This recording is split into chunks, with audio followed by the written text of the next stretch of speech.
because he was then Richard Branson. No one had done something like that. So that was my first newsletter. After that, obviously, MailChimp happened. And then before that, also, there were 20 other tech stacks present. But the way it has just come now is like, oh, as if people have, that this is a new thing because of the Substack. And sorry, Scroll Stack as well. Scroll Stack is, I guess it's not fully pushing in just the newsletter space, but yeah, I think it's definitely come back partly also over the last year because, the New York Times and the Washington Post pushed them in a huge way. Also, at least in the news space, people are like all talking about it. Yeah. Yes. I mean, see, I've always felt that blogging was the apt for journalists because they could write, or writers because they have something to say, something to write. Same was the case now. Journalists have taken over Twitter. The live stream is on. Great. Okay. So we'll shift. Rohan, let's start. So shall I introduce? Yeah, please go ahead, Abhishek. Hello, everyone. Welcome to today's edition of Content Web, where we talk about content publishing, design, and development.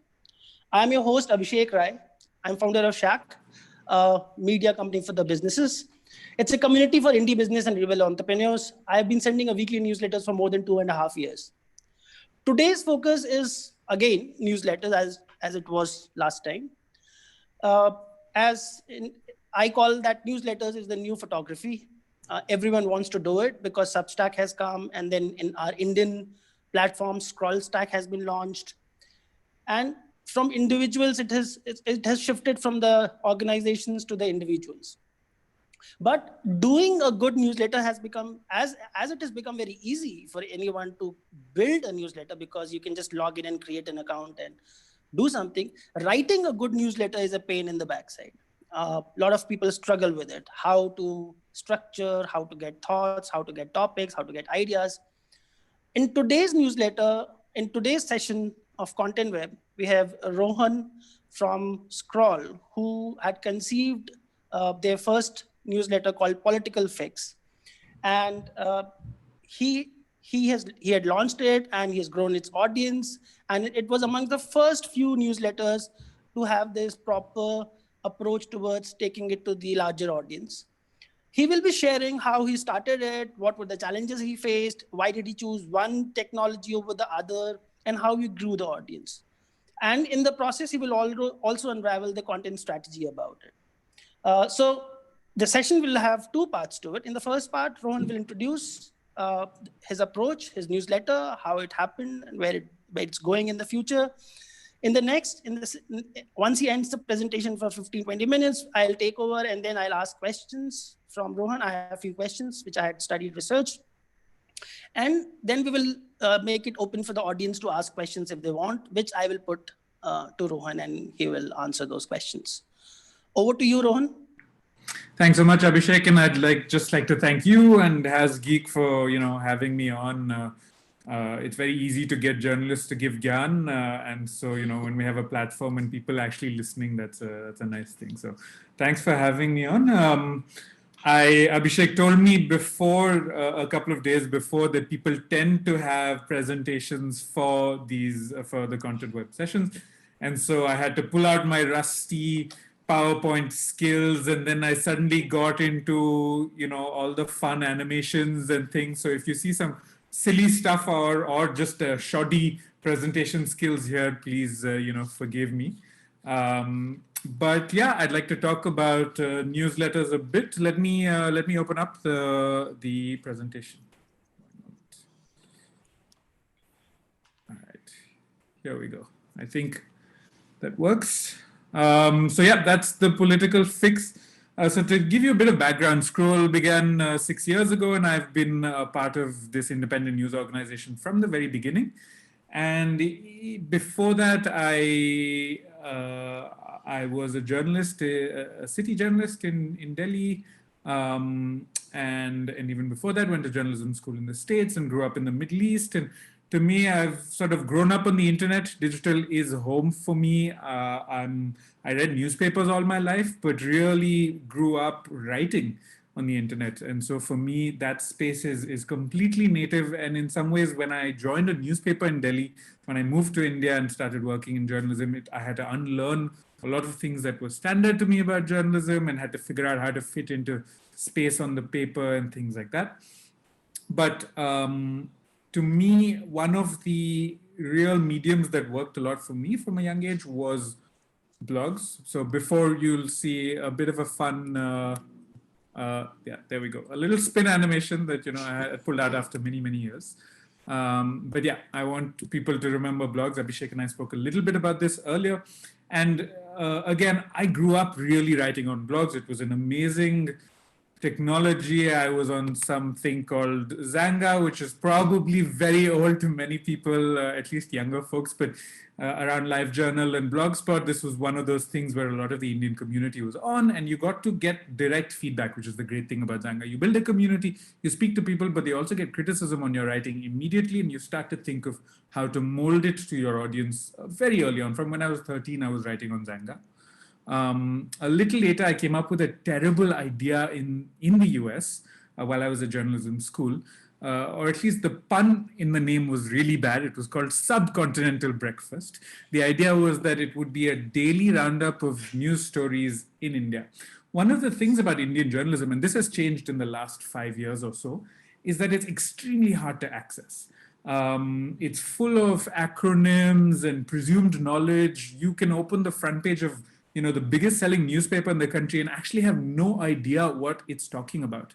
And another thing that was a big thing a decade ago and is less and less so, but it's still a thing, is that if you were at the Times of India, you were not allowed to say that the Hindustan Times has said something interesting.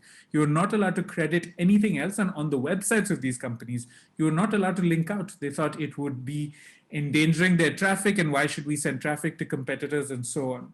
And so what I often found was that being able to access what's happening across the Indian news space, especially as an NRI, and then as someone who was studying in the States, was really hard. I would have to go to 10 different sites. There was one thing that I would like to remind you of, in addition to blogs, which is this wonderful product called Google Reader, which there's a big community that really wishes this was still around. It was an RSS reader, basically direct feeds from websites, posting updates or blogs, and you could get it all in one place.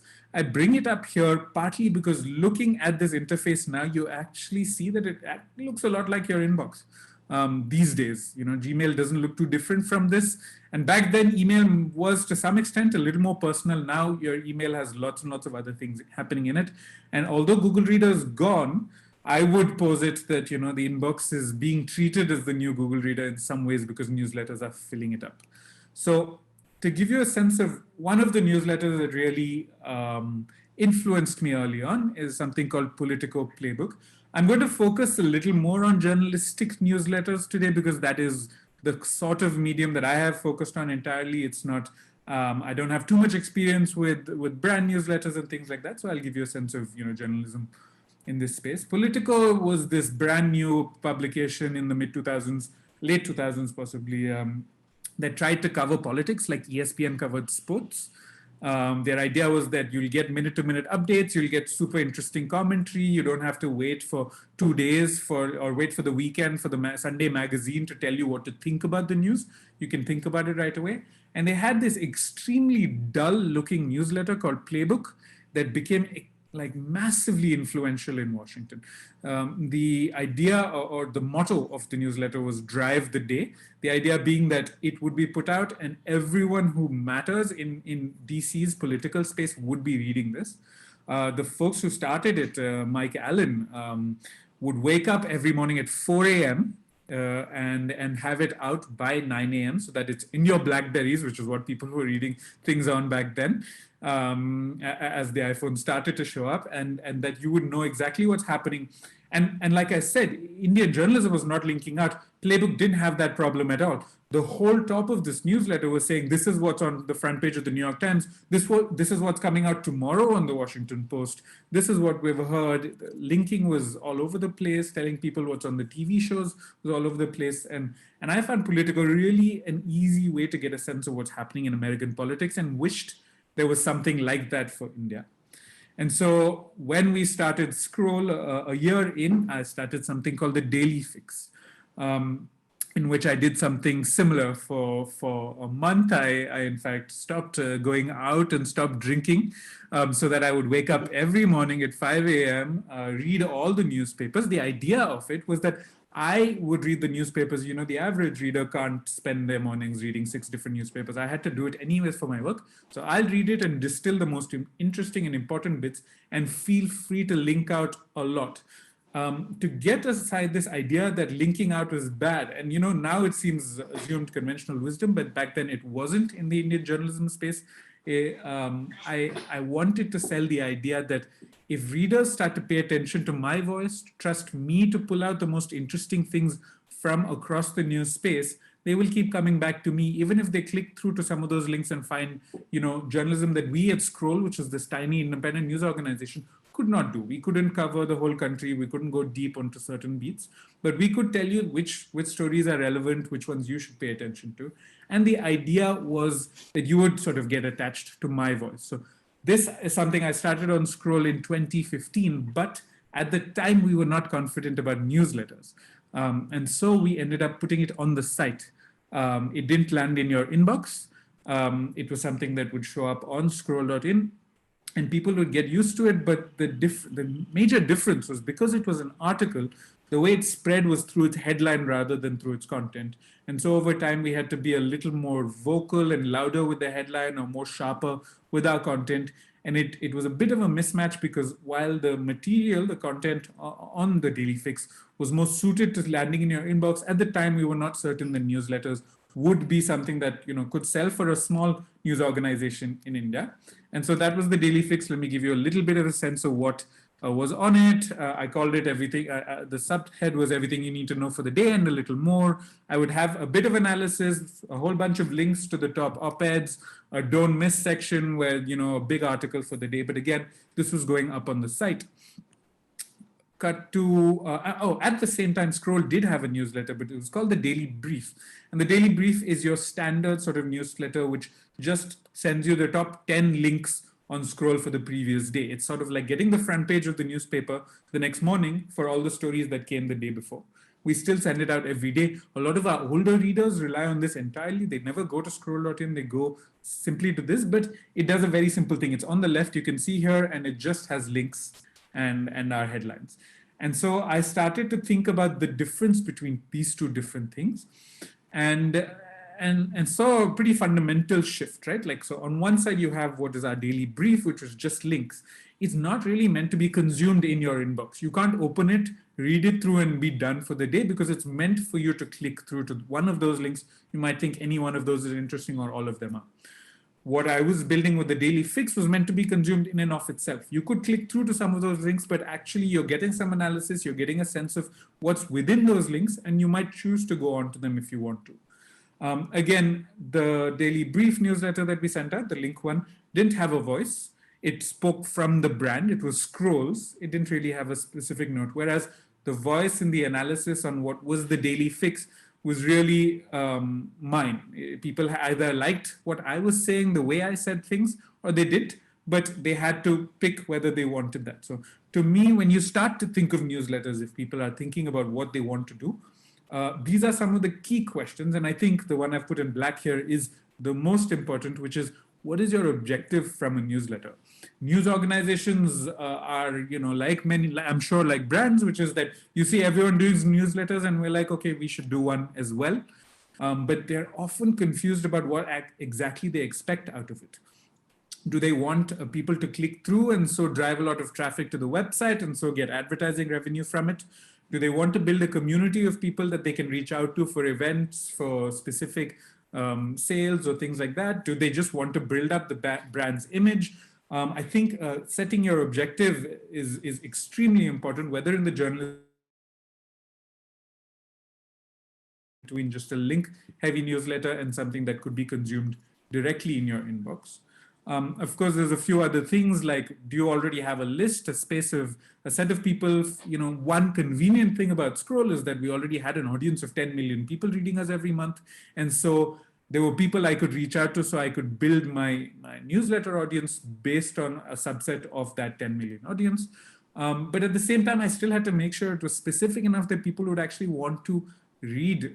Many people might give their email addresses or sign up initially, but a common thing on newsletters, just like any news product or any product online, is churn, where people sign up and then they drop it pretty soon after. They're not paying attention. It goes into spam or the promotions mail, and it goes away after a little while. Just a couple of other things. To me, one big question you always have to set yourself is, how big do you want to be?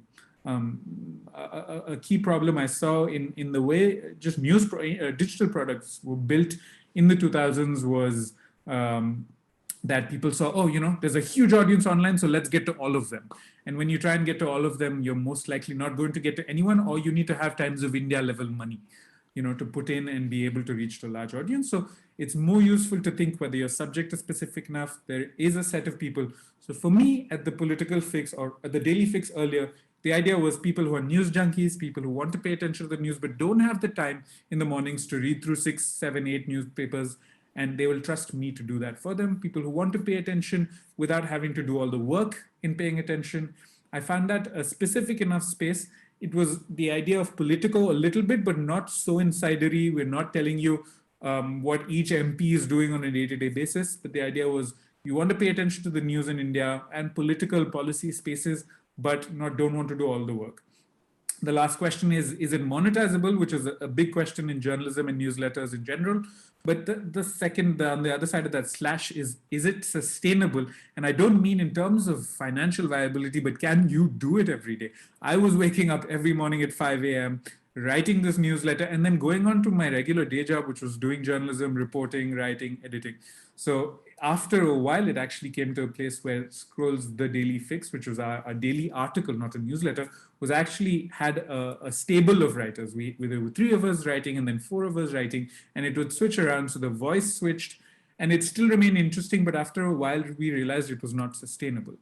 And so last year, we sort of retired the Daily Fix as an article on the site, although it became a comment piece for the morning on scroll.in. But last year, I tried a pop-up newsletter, essentially going up to the elections in 2019. I thought people might have an interest in following the elections in India, whether people are in India or outside.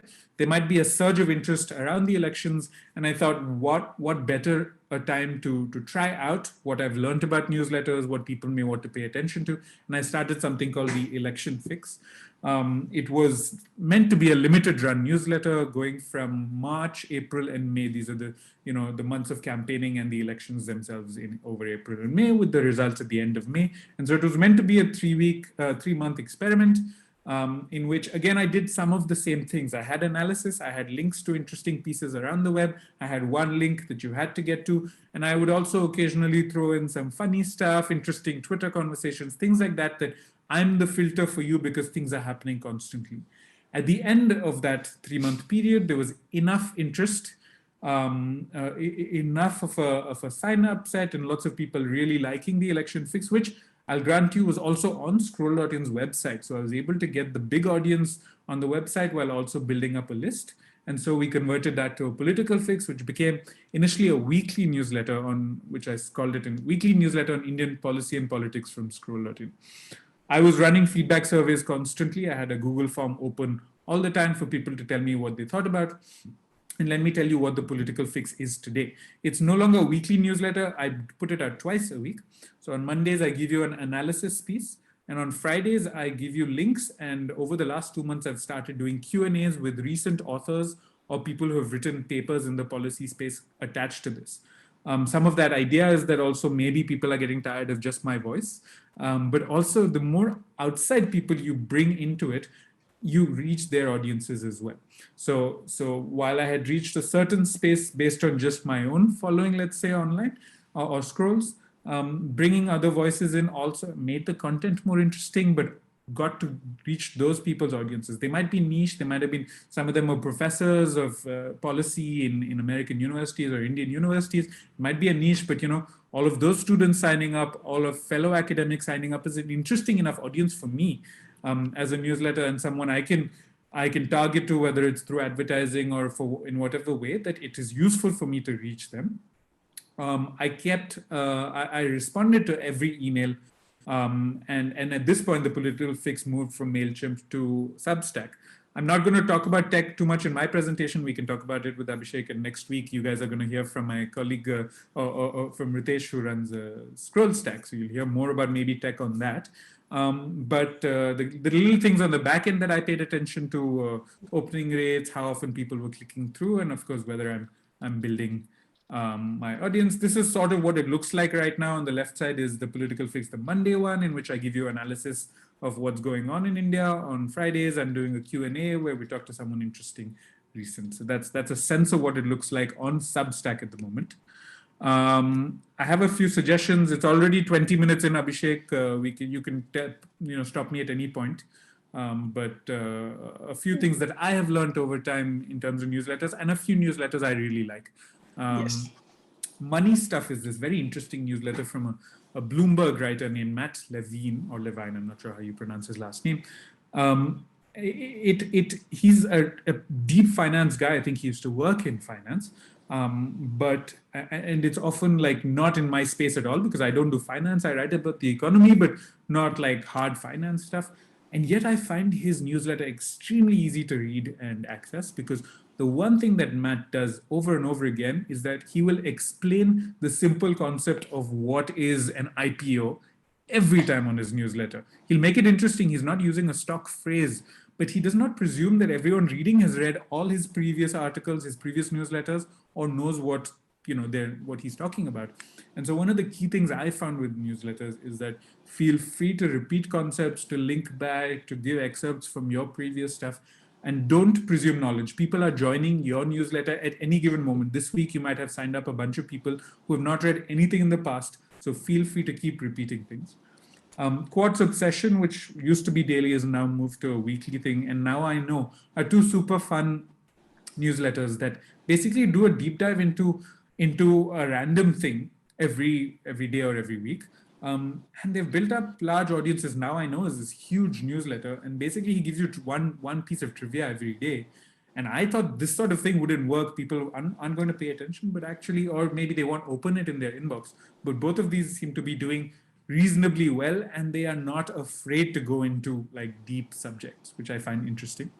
I'm going to give a surprising suggestion here, but the Times of India actually has a great newsletter called the Times Top 10. It is a really good way of following Indian news on a daily basis. It's not going to give you too much commentary or analysis, but it will give you a sense of the depth and breadth of news that is in the Times of India. Granted, this is the Times, and they have 6 or 7 people working on this, as opposed to me, who still has to do, the political fix myself. But it's super consistent, and it gives you something every day. Strategy, on the other hand, is Ben Thompson's blog that became a newsletter. It's a paid newsletter, except for one article a week, that does great analysis of tech and the media space. And he's managed to make it work on Substack through a paid platform. A couple of other things. One little suggestion I give to everyone is that you put something at the bottom of your newsletter that's interesting, that people will want to come back to. Both Vox Sentences and the interface do this. They put fun Twitter things or an interesting link at the bottom. And so it's a little incentive. It's a hook for people to read all the way through. So I often put a don't miss link or something funny on Indian Twitter at the bottom of a newsletter. Just to, maybe you don't want to read all the analysis that week, but you might enjoy the Zen moment that Jon Stewart used to have at the end of the Daily Show. And always respond to people, always get back to people. I put in Hotpot there, which is a great newsletter, now paid, that has built the podcast community in America and does great analysis on industry stuff regarding podcasts. But what Nick Quah, who writes it, does really well is build communities, talk directly to the people who are involved in that space. So I've talked a lot and very quickly here. There's some resources that I can throw up there for if people want to, and you can always check in with me on Twitter or over email if you have questions and any newsletter writer that you like. My suggestion is it shouldn't be hard to reach out directly to them, because people are very accessible in this space. It's not yet jumped the shark of being like podcast large, but it's getting there in a sense. But people, I'm sure, will always be happy to respond. Abhishek. Yes. Thanks so much, Rohan. Uh, I think it was a very breezy presentation. We loved going through it because there's so much interesting thing happening, and I think if you would have gotten another 20 minutes, it would have been as interesting as this was. So, a rare chance when the presentation is not boring from the go itself, because people just That's because I put the spinning animation in, right? yeah. I mean, I was expecting more of it, but then I was slightly disappointed that you had I decided not to play around with it too much because I was worried my computer might start hanging or something. But yeah. you had built up the whole enthusiasm that I'll be getting in, and we were thinking something like fade ins, fade outs. yeah, I was thinking that another Pixar gonna be here, and we'll see some very interesting news animations. Probably we haven't seen that.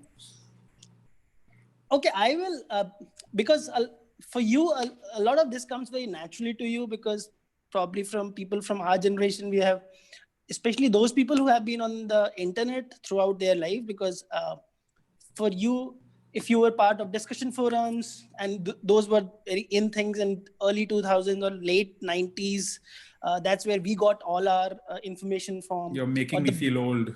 Yeah. Yes, and the blogs were the best place to get. So I remember visiting Middle Stage and knowing everything about literature, because Chandrahas used to write that blog. Amit Verma used to write the same blog. Then he shifted to his Uncut, and those were like the islands of, you just wanted to go there and get maroon and get out of it and feel very good about it. Newsletter, even then, did not happen the way it is happening now, and because for us it's like an easy transition. It's like a blogging in a different form, because giving links, and remember, like, backlinks used to be so big. If you would and then you would give a shout out to other bloggers, and you would have a list of people who you should read, and so on and so forth. But a lot of people, like, if you remember, a lot of people who were likely 10 years younger than me, for the first time when they came to the net, they only had Google Sheets to work on. They only had Google presentations or email. They haven't ever accessed native clients. Now the same thing is happening with the newsletter. So we may also have to, like, I would ask few questions, because these guys who start a Substack or who are going to start Scrollstack, for them it's not newsletter actually. It's just like, oh, there is an audience. There's a lot of influencers out there. There's a lot of audience which I can influence with my writing, and I just need to write. So the question number one, which and this is coming from a perspective of a very common layman person who wants to start, who's interested in the newsletter, and then he wants to think, oh, what is the first thing which I should do? How should I scout? Because you were reading Politico, and then these guys shifted to Axios, and then so someone like you is always aware what you want to write, and it's just a matter of, like, sitting quietly for 20 minutes and then you exactly know what you have to do. Now, imagine if someone who wants to go to Scrollstack or any other and wants to think of a topic, an audience, what is the first step which you would suggest in terms of picking the audience and then thinking of a newsletter? What was your thinking process when you were doing Political Fix or Daily Fix, or Subcontinental Breakfast for that matter? Right. So as to what you were saying earlier, for those who didn't grow up with the blogging world, it really, I didn't expand on this enough, but to me, the real space of both podcasting to some extent, although podcasts are harder to build and harder to grow in a certain way, but newsletters as well, are a return to that form where it's a little more intimate. You're speaking a little more directly to your reader than you are by writing posts that go up on Facebook or on a site, or Twitter, which while a lot of people that we know on blogging basically moved to Twitter, it then became this really wild public space where you're not having engaging, interesting conversations necessarily. But for those who are not familiar with that space, who, like you said, came to the internet without seeing these wonderful little bubbles of interesting information where we built community and we spoke back to each other, that really felt intimate. I think that is the word that I would suggest. It can be hard to look at the internet now and say, I can build a newsletter that people will want to pay attention to. I think the way it worked for me, of course, is a little different than it might be for someone who's not necessarily in the news space. But I think the ingredients are the same. Do you think there is a tremendous need or interest in the thing that you would like to see? For me, it was like if the political fix already existed, somebody else was already doing it and in a way that was useful, I would not have built it. Maybe I would have liked to write that sort of thing anyways. But part of the reason for wanting to build it was because I didn't see it out there in the space. And I was interested in that sort of thing. And then, of course, this might be a bit hubristic or it might be narcissistic, but I was like, there are probably other people out there like me who also are interested in the same sort of thing. So the first question is, would I read this, right? Is there a compelling reason for me to put this product out? And, the medium you can find based on that, I could have decided to turn it into a podcast. I could have turned it into a website itself or various other things. As I said, we tried the Daily Fix as an article rather than a newsletter. So you find your medium, but specifically with newsletters, is this something you would read? And can you think of a small community? It doesn't have to be large that would be interested.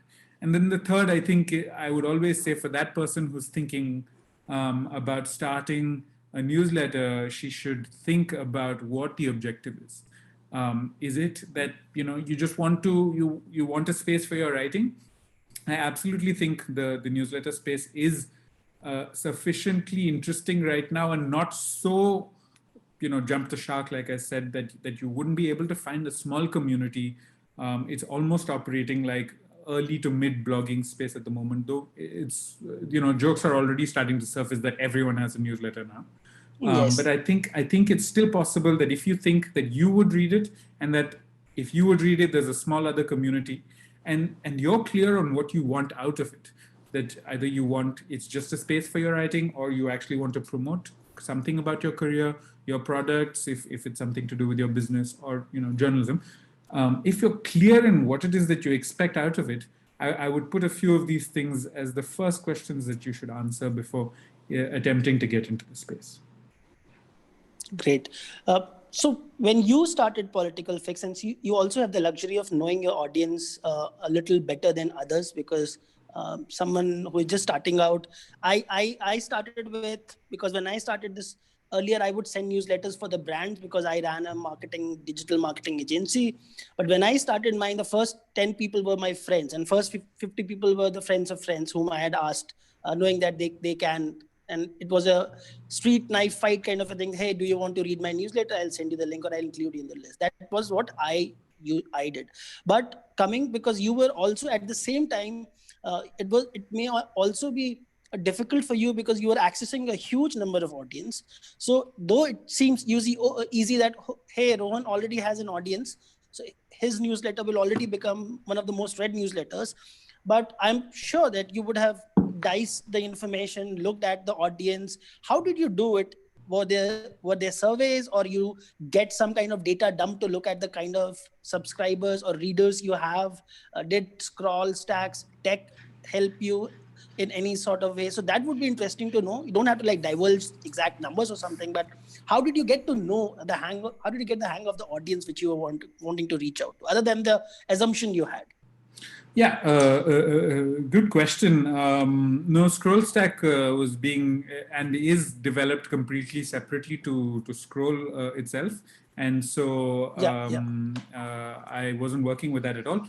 To me, for example, one thing that I decided was that I would take a big subject that is popular for a certain amount of time. So the elections last year, as a test balloon, right? This is something that people are going to pay attention to, and there's an opportunity to grab people's attention. So otherwise, your difficulty often is, like you said, you either have to force people to read something, you have to really push hard to get them initially, and then maybe that ball will start rolling. But I thought, instead of taking fully that chance, why not take something big and do a pop-up newsletter, essentially. 3 months, I know I'm doing this, but if it's unsustainable and my assumptions are not panning out, then we abandon it or we change form accordingly. So one of it was the idea that it's attached to something specific that gives people a reason to even check it out in the first place. I had a Google form out there pretty early. Initially, just sent it to friends saying what it is that you would like to do. or to see in terms of election coverage, what you want us to do at Scroll. And initially, it was not even newsletter specific. It was like, what kind of reporting as well? What kinds of things are you missing from your media diet? And this was to friends initially. Then I put it on Twitter and asked other people to spread it around. Sent it to a bunch of students I know because I do some recruiting for Scroll, and said, okay, what are you guys, journalism students, like you find few places based on that idea of like, who's going to read this? I know an audience. I don't. I'm saying I got the survey out to 200 people, not a huge number of people, but yes. Even that is as you see people starting to say the same sorts of things, you yes. get a sense of what they want. At the same time, what I found very interesting is that, of course, people might say something and then what they actually do with the newsletter is very different. So I had a very link-heavy newsletter early on, and I moved more and more to full consumption inside the inbox without having to click through the link. Even if I had a link in, early on I would say, oh, read this great piece written by so-and-so writer from this place, and I wouldn't say anything more about it. Towards the end of my process, I started to realize people want that sense of completion within the inbox. And so anytime I include a link now, I try and describe what's within it.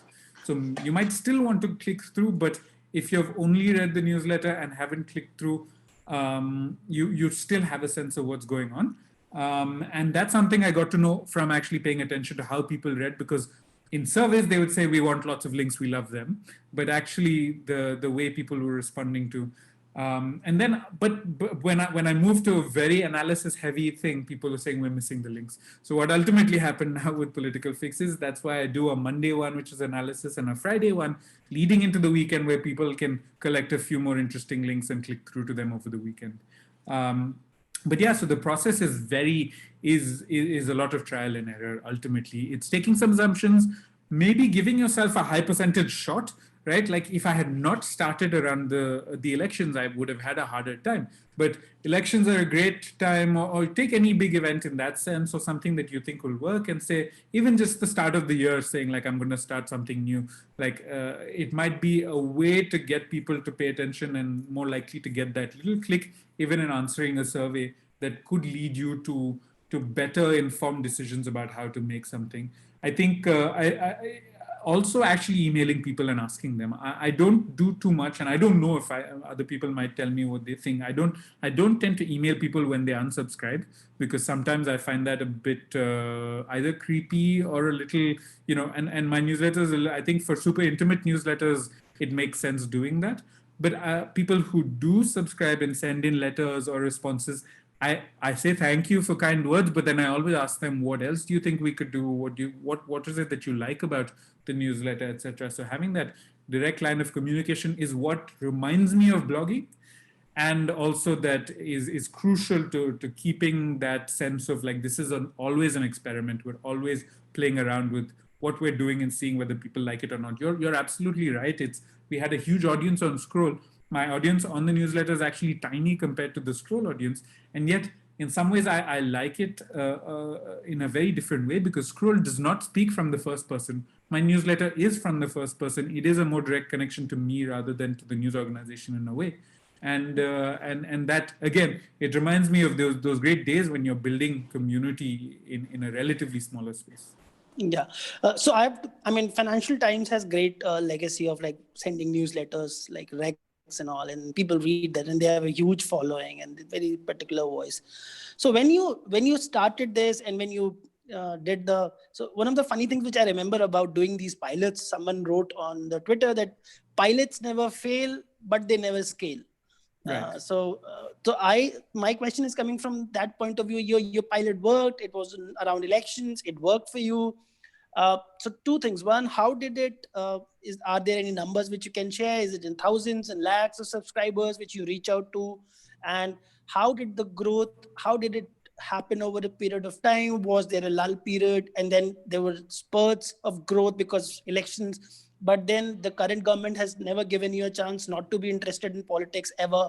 So has it been a exponential growth, and we expect another 4 years of exponential growth and then something like that? But idea is, and do you categorize your audience? Like, do you have some personas in your mind that, it's one audience is like this, one audience group is like this, and the other one is like this? Right. So a bunch of things there. I would say, yeah, that's an interesting point about pilots and scaling. Of course, maybe my experience is not comparable to many others because I have this huge advantage of a giant funnel at Scroll. So for about 6 months, we didn't advertise the newsletter on scroll.in at all. It was basically just pushing it out on Twitter and the articles that were going up. And I was in the 1,000 space at that point, and we're still in the large thousands, honestly, on the newsletter with something like 35 to 40% of people opening every week, which is pretty high for a news space where about 17% of an open rate is average. Part of it is the question of a match between how big you want to be and how big you can be, right? I might want to be, to me, this is a 20, 30,000 newsletter, maybe a 50,000 at most if I spend a lot of money really to acquire an audience. Because it's a bit geeky, it's a bit policy heavy, there's a bit of insidery stuff, which is something that I wanted to do. And for me, it was easier to make that decision to not have it be 100,000, a 1 lakh, 2 lakh, 3 lakh newsletter, which of course is not something that has happened in India yet, let's say, but also not even aim to do that because we already have Scroll, and an article is always going to get read much more than a newsletter. So the aim for me was to have this be a more dedicated community that paid attention to what we were doing instead of trying to surf an SEO wave or anything like that. And to eventually, if possible, monetize it or use that community to get them to subscribe to Scroll or things like that. So for me, the objective was also pretty clear that I'm not trying to get to a massive audience because we have the massive audience. I'm trying to build a more dedicated community that finds value in my voice. Growth is pretty steady in part because we now advertise on Scroll. So really it is about the funnel, because if you're not able to get people to even figure out what this is, it is going to be hard for you to spread. You'll spread in the 2s and the 3s and the 10s and 20s initially, and that goes up to the 100s, 200s when you're able to either advertise a little bit or find some form of circulation. One big thing I suggest to everyone is what we used to do back in the day with blog rolls, which is basically if there are fellow folks who are doing interesting things, you do crossovers, right? You cross post for them and you post on your own, or you guest post, things like that. But you're basically giving their audience a chance to reach you and your audience a chance to reach them, that sort of thing. For the political fix, constant iteration in looking at this. Scroll, quite honestly, didn't have a clear newsletter aim because we're a really small news organization. And again, the first idea is always the site, building that and making sure it's sustainable. To me, this was more of a pet project that I wanted to see and pull off entirely and pilot myself. I do think we could acquire a lot more users if people do that through paid acquisitions. People do that through morning brew style referral programs, giving people incentives to sign up and things. To me, it's mostly been organic plus recirculation on scroll.in. I would expect it to continue growing. We do see bumps. At December, very few people were reading. Lots of people were on holiday, etc. And so it made me start to think of actually, let me take that into mind and give January, let a bunch of early issues in January be recaps of what happened in December, look forward to the year, ways of getting people interested in it again. And then again, you start seeing that graph climb quite a bit. You're right, this government, we've since the election fix, we've had what happened in Kashmir. We have had this NRCCA protest. We've had riots in Delhi, and then we've had COVID and the lockdown and the migrant crisis. So in terms of interest, I have been, I don't know, lucky is not the right word for all of these awful things, but there hasn't been no lack of interest, and so that growth is also steady. I have focused a little more on who I want to pay attention to, because I don't want to do lay political commentary. A big part of, for me, the political fix is indexing politics and policy. So a lot of what I'm trying to do is take something that is very political or newsy and give people a sense of the underlying depth in terms of policy by pulling in research, pulling in academics, talking about what is underlying that subject. And so I know it's going to be geeky and not go over a certain point, but that might be a super valuable audience, a bunch of academics or people in think tanks or in government basically paying attention to this. To me, that's almost a more valuable audience than having 1 lakh people who occasionally click this open to see what's going on. They, like I said, the Times of India has 6 or 7 people on a daily newsletter that does a great job. And I'm never going to be able to compete with that. So I also find my niche and try and stick and develop that community really well. Great.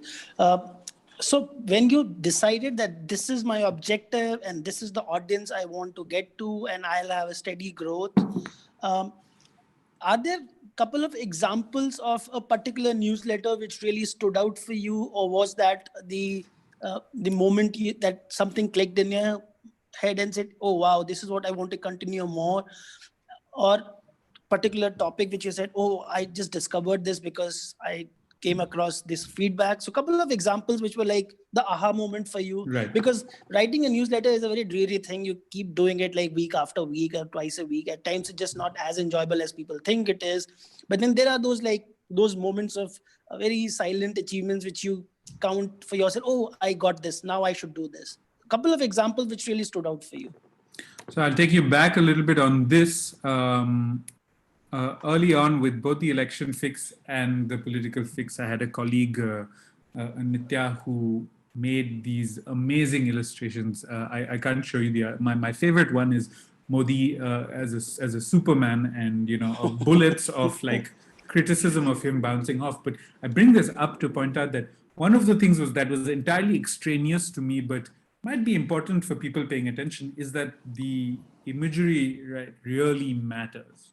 Either picking great photos, finding ways to get people, like, no matter how good your writing is, if it's the first time you're getting people to pay attention, like, of course you can go back to the Politico newsletter and like it's completely dry, it's gray, it's meant to be read on the phone and super easy, and sure, that works for Politico because that's what they are. But I would say for anyone who's looking to venture into the space, your newsletter has to look good. I had the privilege of having a great illustrator colleague who was able to make these fun illustrations and things like that. But even now, she no longer works with us, and I just spend a little bit of time on a free Photoshop alternative, honestly, to churn out not really illustrations but produced photographs that go with the political fix, that try and tell a story a little bit. And I could say, aside from aha moments or things, I know people have responded to me saying that they saw it or they paid attention because of the photo or the illustration. So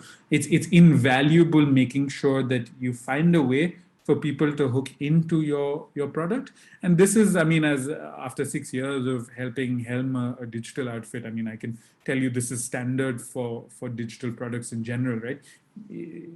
My very macabre illustration of this is that you're a lifeguard and there's a sea of like people out there who are all drowning. So which one are you going to pick? And the one who's able to get your attention first is that, right? Like that's what you're trying to do on Facebook or Twitter, if that's where you're sharing, or on Google News.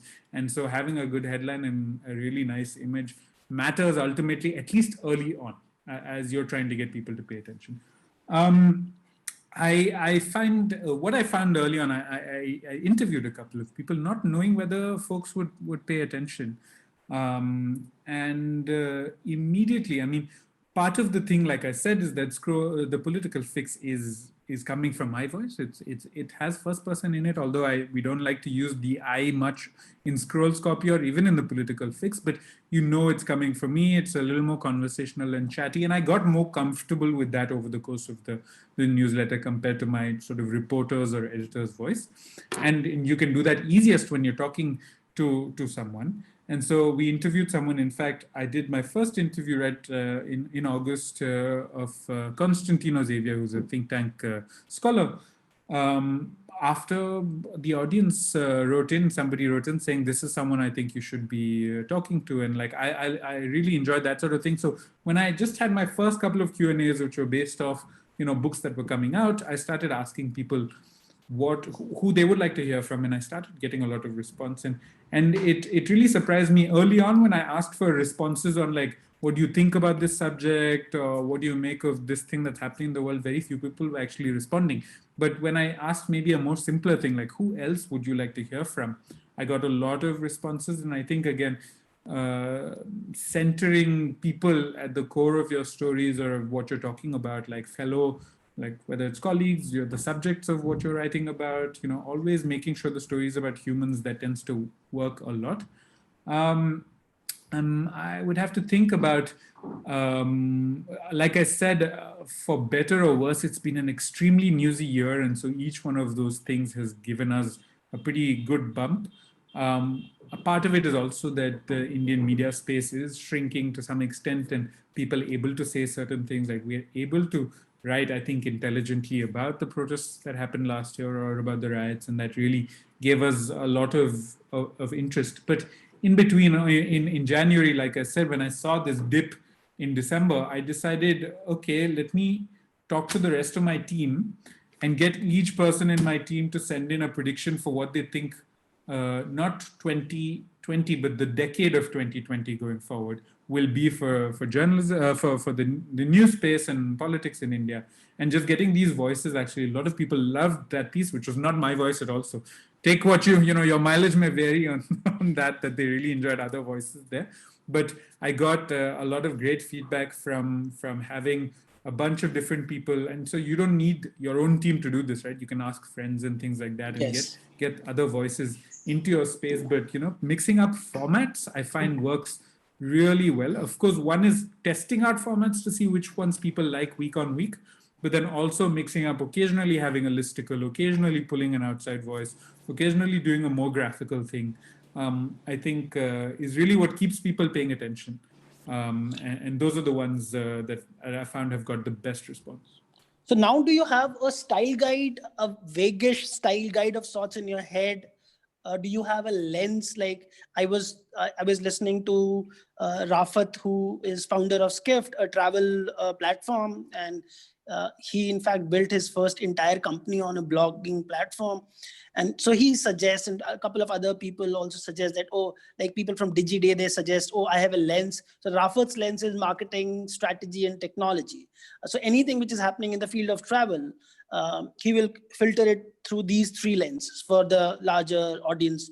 Do you have, and obviously there are style guides. Like I when I think of a newsletter, I'm constantly thinking of like very basic thing, that one part of it should inform, one part of it should educate, one part of it should connect my readers with other readers, like they should identify, and the last is help them grow their businesses, because I'm writing a business newsletter. Mm-hmm. And my lens is largely industry, businesses, industry, and economy. Any issue anywhere in the world impacting these three small businesses in these three realms, I have to write about it. So do you also have a vaguish, it does not have to be like very formal. I mean, like Economist has a very formal style guide. This is how you will use, these are the headings which you will use. Bloomberg has a lead, this is how you have to like write the first paragraph. Do you have some rules, rule book, or have you come up with something, or do you just naturally just you write something? So Scroll has a style guide for the website, and so a lot of the stuff, like and some of it is key in what I said early on, which is that we try to assume that nobody has previous knowledge, right?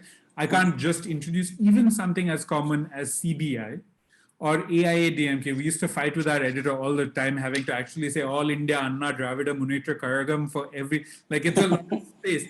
But the idea is to not assume that your reader knows what you're talking about. So even if you put that whole thing, you also put a comma and say, one of the big political parties in Tamil Nadu, in the south of India, etc. Some of my readership is quite international. I have a lot of academics who use my newsletter to pay attention to me in the States. And so I keep that dictum of always making sure that it's accessible. So while the full Scroll style guide doesn't always apply to the political fix, because I speak more within an authorial voice rather than a brand voice, the simple suggestion that was given to me back in journalism school in America, and I find this is the way I write, which is it an interesting story? Imagine telling your mom this at the breakfast table. Now, the reason why the breakfast table is that there's lots of other things competing for your interest in the morning, and so this has to be interesting enough. But why your mom? because you're not going to throw in swear words, you're not going to be profane, you're going to keep it interesting enough, you're not going to assume she knows the youth, lingo, and, it makes me sound old to say the word youth lingo, but the idea is that for me, writing is best, unless you have a very specific style, and a writerly style is best when it sounds like you're telling someone an interesting story. So in the back of my head, my style guide is like, if I said this out loud, and somebody who's sitting in front of me, is it going to be interesting? Have I keep them hooked? Of course, some things you change to make sure it's interesting on the page, but that's the base style guide. In terms of formatting, like I said, I've kept trying to alter that. I learned to not put in links that are like, in the early days of blogging, you would have this thing where it'd almost be like a Simpsons episode where you'd put in a link that's really a joke, but you have to click it to get that joke. And Yes. over time, I was like, I can't do that because people are not clicking. And so it's almost, wasted space, although we have unlimited space. I learned to keep everything within the inbox, and then keep a very specific space, which is my linking out space, where I tell people, like, if you enjoy the links, you come to that section, but everything else you should be able to read within the inbox. In terms of a lens, the political fix is quite clear. We keep you informed. So anything, it's not meant to be comprehensive. You're not going to be on top of everything that's happening in India from week to week. For that, you do daily newsletters, right? Like you go to something like the Times Top 10, or there's a couple of new ones. I'm forgetting the names now. Lakshmi Chaudhary has just started a new one that's pretty good. There's Explainer. Explainer, that's right. Yeah. And there's a few other ones that do that really well. Yes.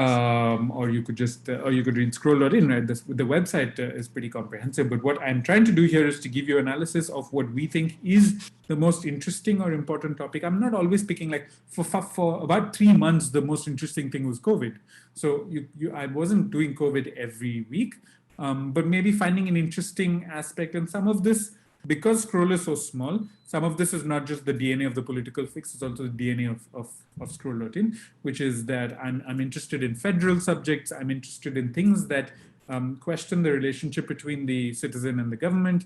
I'm interested in how politics interacts with policy. So I don't find useful the regular chatter on evening back and forth between a spokesperson of this side and that side, but more importantly, okay, the migrant crisis is huge. What data can I pull out to give you a deeper understanding? So for me, the lens is partly I have to inform you. Like I can't pick the random thing that is interesting me this week. It has to some extent be the thing that's topical or interesting, and it has to be accessible. So even if I'm writing about the complex issue of GST compensation, which I think is fascinating, you probably don't, I have to make sure it's accessible. I find a frame, an analogy, something interesting that introduces you to that subject. And the final thing is I try and get some depth. So to me, like, use news as a way to get your attention, and then divert that, like it's almost a sleight of hand, divert you to reading about more boring, geeky, but more important, policy stuff. Great. And I mean, like just final 3 questions. You can take as much time as you want, or as less as. In fact, there are like 4 things. One, we want to know a bit about the tech part of what you use. Do you use off-the-shelf tech solution, or how did you start, or you had your team building it for you? Like, how do you access those analytics? Where do you get those numbers from? Is there so you don't have to disclose exact, but some part of it. Then is there a plan plan that you access social media in a particular way to spread the growth or increase the growth of your audience?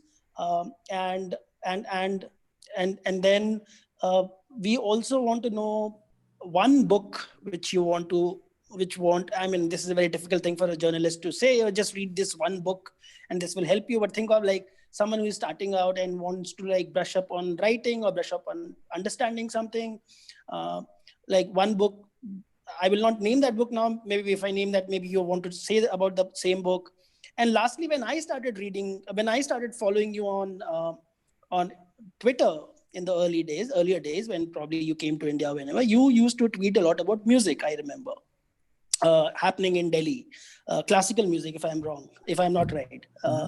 There was Delhi events and there was Rohan's Twitter feed, which would tell, hey, this classical music performance is taking place there.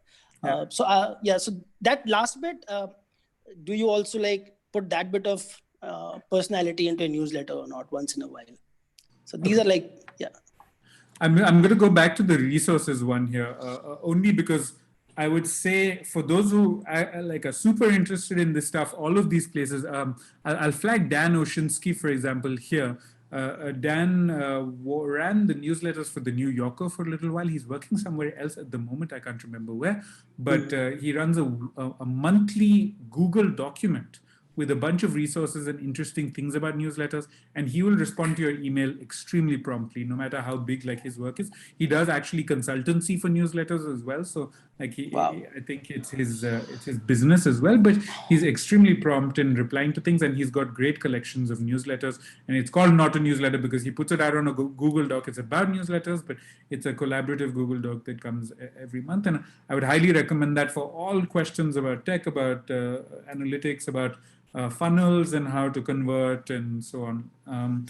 For specific to Scroll, honestly, because our core thinking at the end of the day is on the site, we're focusing on that, and really the newsletter is something that, Scroll Stack was being built, and it's built outside. It's not part of Scroll in that sense, and it's being built outside, and it has lots of fascinating things that would be relevant here, but Ritesh will talk about those next week. But for me, we started off on MailChimp, using simple analytics. I, of course, have the Google Analytics of Scroll.in, and I know where my readership is, and I can, look over that cross section a little bit. We also have subscribers on and contributors on Scroll.in, and many of those are newsletter readers.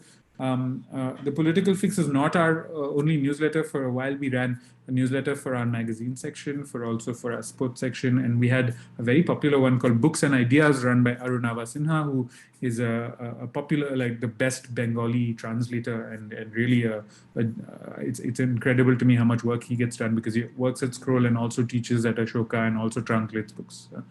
So we had a bunch of these things, and we had we were basically using MailChimp. When Substack showed up sort of independently, I was interested in it simply for people who are paying attention or interested in this. Substack is free, right? Until you're trying to monetize it relative to MailChimp, where beyond a certain point, an audience you need to pay for.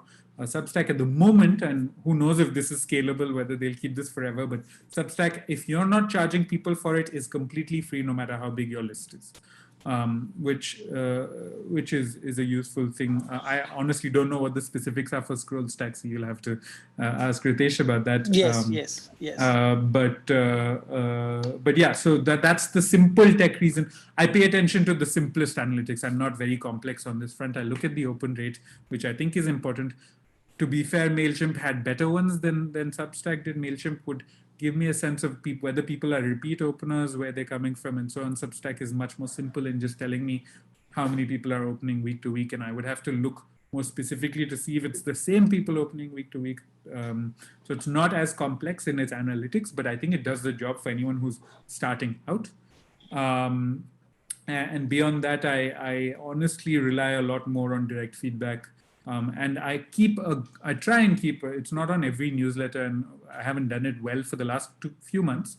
But usually I try to keep a Google form open with 3 or 4 questions in an open space in the newsletter at all times, so that anyone who wants to give me feedback at any given moment is able to click through and just tell me what they think. And it has genuinely informed how I have changed formats, tried different things on the site. I think that covers like all of these things here. I have read through all of them, and they really are full of great stuff. I mean, understanding a funnel, trying to figure out how to keep loyalty. For anyone who's interested in the news game, one of the big struggles for journalism organizations over the last decade has been to get readers to pay directly for news. And what has become conventional wisdom now is that simply the best way of getting people to subscribe by paying money to a news organization is if they're accessing you through email, because email is a little more intimate. It's a little more relevant to you than maybe finding someone on Facebook, Twitter, or going directly to the site. So lists have become extremely important for news organizations as ways of as just databases for which to convert subscribers. And so newsletters are crucial that way, and growing them is extremely important. As regards the book, can you, was the question a book that you think is specific for writing, specific to newsletters? I don't think I have something. Not for the newsletter, yeah, for writing, yeah, for any book which comes for the audience like you're talking about, or who wants to do newsletters and have some idea, because it will include a bit of writing, a bit of planning, a bit of understanding how this, basically it's journalism in a different form. And people like me, like I'm not a journalist. So when I picked up William Zinsser's on writing style, that helped me a lot, because he kind of so I was always very conscious about my grammar, that I'm always wrong, my pronunciations is not right. But then he said, no, that's not, you have to worry about less, you don't have to worry about everything, just focus on these 4 things. So that kind of helped me. Yeah, sure. So I'll just take you back to these suggestions, which are the newsletters that I really love. Strategy, I think, does a really good job of it, and Money Stuff, just to get a sense of. And Vox Sentences is a great newsletter that is that's link based. Basically, it's explaining the news. The book I'll pull out.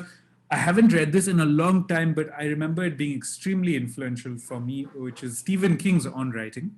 Okay. Stephen King is the horror writer, right? He's not someone you think of as being classically, a high art in that sense. And I believe he wrote this book, which is part memoir, part guide to writing. Soon after he had his famous accident in Maine, where it was a life-threatening accident. Yeah.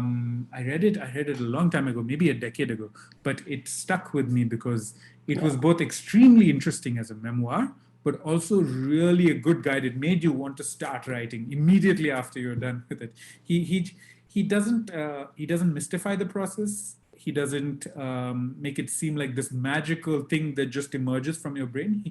He talks about it as more like methodical. You have to get to it every day. These are some clever ways of putting your words onto paper and cleaning them up afterwards. It's not necessarily good for digital or good for newsletters or good for, but it's good writing tips and a very readable book. So Stephen King's On Writing, I would suggest that. Perhaps it's only a book they haven't made a movie about. Yes, pretty much. I mean, I'm sure they'll documentize it at some point. Yeah. So was there something at the very end? Yeah? Yes. One question, and I mean, you were pretty much, I asked that, you had already covered that in the answers. Okay, I mean, a bit about music. Why not a newsletter?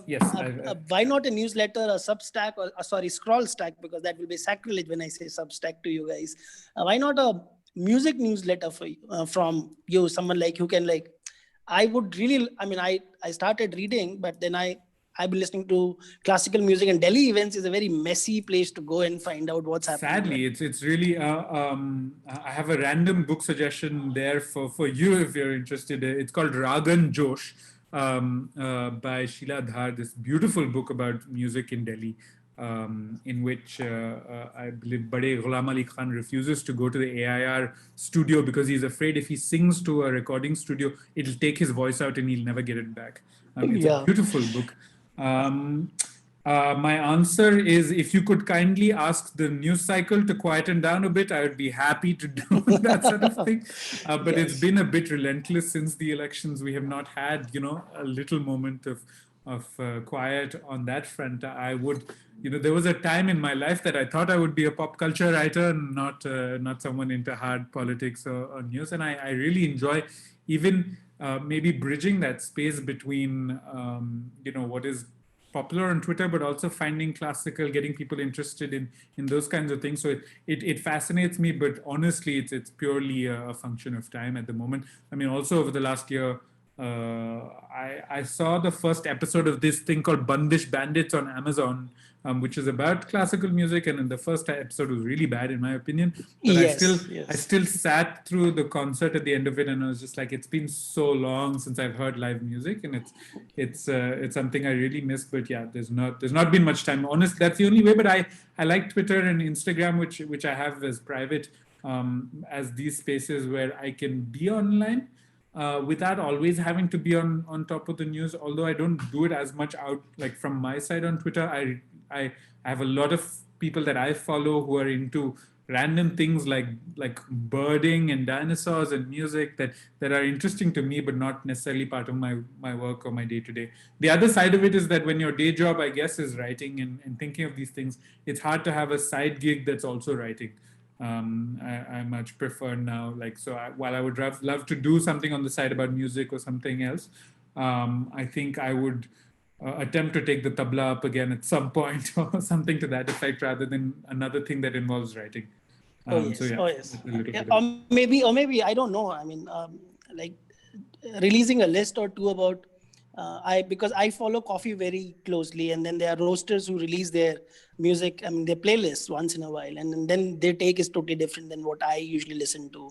And then I really feel that there should be some, like, Music Room was a book which kind of told stories like Ghulam Ali won't sing unless he ate kebabs, because yeah. he said that that's what my voice comes from, and so on and so forth. I wish that part is also kind of, I mean, people like you and I who have other Yeah. interests should also do something about it. Yeah. Just have a word with the powers that be to quieten down the news cycle, and I'd be happy to. Great. So that's pretty much sums up our today's session, and it was a great session. I really love talking with you.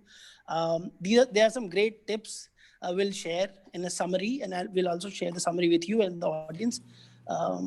Zainab, I think we are done with the today's session. Thanks everyone Yes. for joining. Yes, and you might want to just put a plug again for next week's session, which is again. Yes. Oh, I'm sorry about it. So next week we have Ritesh, who is one of the founders of ScrollStack, which people at times call Substack for India, but it has solved the solutions such as earning money by writing and doing creative stuff. You can write pretty much anything and then ask money from your audience. Next week we'll discuss the tech part of it in terms of how we can create content, how we can earn money. Um, that's next year. We'll put it out on social media, and more details will go out as we do that. Thanks everyone for joining. Thanks, Rohan. It was Thanks so much great for talking having with me. you.